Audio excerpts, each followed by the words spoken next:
Hello tout le monde, salut Coralie. Salut Nathalie. Qu'est-ce qu'on a fait nous aujourd'hui? Aujourd'hui on a fait une formation. Une formation sur l'astrologie maya.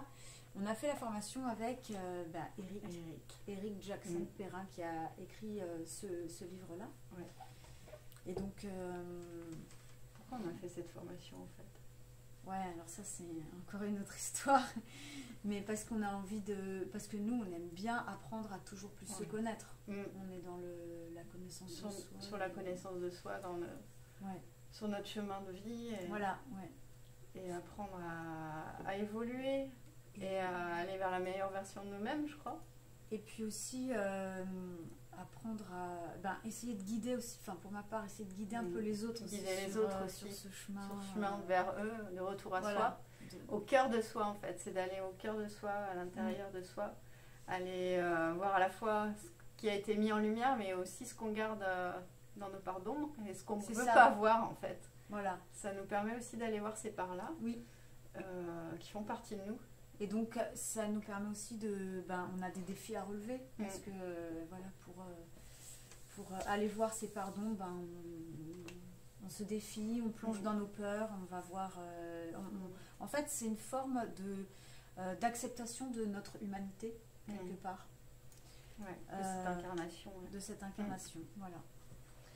Et donc, moi, ce qui m'a plu dans l'astrologie maya, c'est que c'est très ancien et j'aime bien, en fait. Et j'ai trouvé assez exceptionnel de savoir que des gens, enfin des civilisations aussi anciennes que ça, avaient mis au point des technologies aussi pointues pour la connaissance de soi, quoi, sur la connaissance de soi. Je suis assez ébahie par ça. Ça me fait contacter quelque chose de vraiment... l'universel divin, voilà. Voilà. Ouais. Qui nous relie, oui. Ouais. À ce qui est plus grand que nous. Et donc ça permet d'avoir un éclairage sur son identité. Tout à fait. Sa signature aussi. Ouais. Signature galactique. Ouais, voilà. Galactique. Et d'avoir un éclairage sur sa partie féminine et masculine. Ouais. Sur les défis qu'on a sur ces deux parties-là, en fait, voilà. à relever et à identifier. Ouais. Et aussi, on a une partie sur son origine, le guide, la partie guide. Ça, c'est la croix maya, en fait. C'est la croix maya, ouais. 5 parties dans lesquelles on va naviguer. Et une partie plus occulte aussi, la destination. Ouais. Celle qu'on n'a pas envie de voir. C'est ça.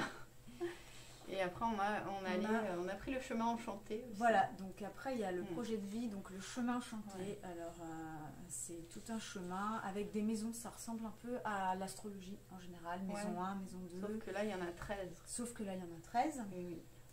Et on plonge un peu dedans. On connaît ce qu'on est venu expérimenter. Enfin, on chemine pour apprendre ce qu'on est venu expérimenter, la confiance en soi, on voit quels obstacles et quels défis on va relever au cours de notre vie, quel type d'intelligence on a, qu'est-ce qu'on peut apporter à l'humanité. Donc on va aussi faire fouiller sur notre comment on dit, notre mission, quelque chose comme ça. Sa mission d'incarnation. Voilà.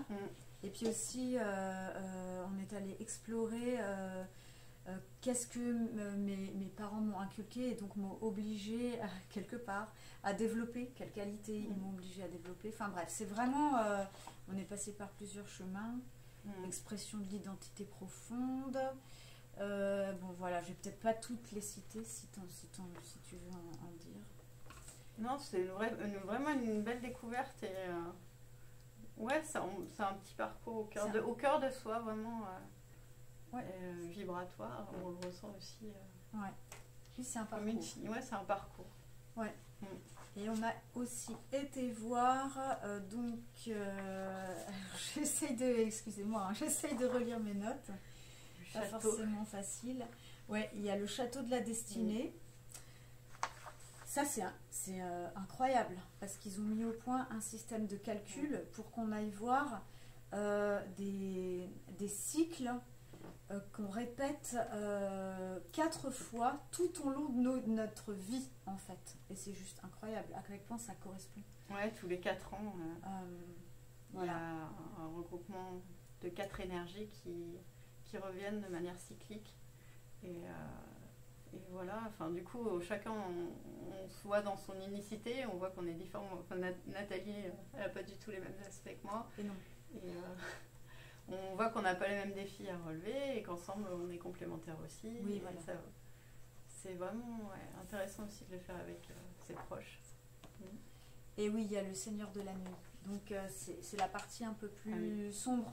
On n'a pas forcément envie de voir. Alors, je cherche sur mes notes où est-ce que j'ai parlé du Seigneur de la nuit. Voilà. Ben, moi, par exemple, je vais vous donner un exemple. C'était, j'ai eu le dieu de la pluie. Et donc, je dois aller chercher sur l'influence que les mémoires généalogiques ont sur moi et reconnaître à quel point je suis sensible aux énergies du vivant, de la nature, etc. Voilà. Donc c'est vraiment pointu. Et on s'est bien amusé. À la fois c'était pointu, à la fois Eric est très pédagogue et vraiment clair dans sa transmission. Et passionnant. Et passionné, passionnant. Voilà. C'est surtout ça. Ça, c'est indispensable pour qu'on puisse trouver ça fun, en fait. Donc, on a passé une super journée. Ouais. C'était très à la bonne franquette, très familial, convivial. Ouais. Donc, on vous incite à venir faire des formations avec Eric. Il y a le diamant de naissance, il y a sur l'astrologie, et il y a donc l'astrologie maya. Il y a aussi sur la sonothérapie, etc. Et voilà, il est ultra sympa, ça se fait tout seul, très simplement. Et voilà. Merci, tu veux rajouter quelque chose? Non, bon, parfait. Alors c'est parfait. N'hésitez pas. N'hésitez pas. Allez, bye bye.